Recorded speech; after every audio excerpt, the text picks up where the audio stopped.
yung pong meron kayong kaibigan si Senator Antonio Trillanes. May nakita niyo ba yung statement niya, Sec. John Vic?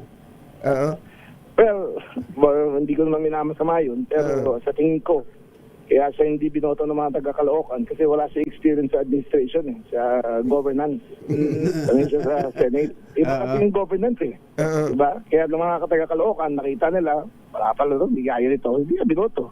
So that's the proof is in the pudding, diba? Nakita talaga. Ang sabi pala niya, kung babawas-bawasan daw ninyo yung pagpe-press con, mas matututukan daw niyo yung paghahanap sa mga wanted. Hindi naman daw po ninyo nahahanap.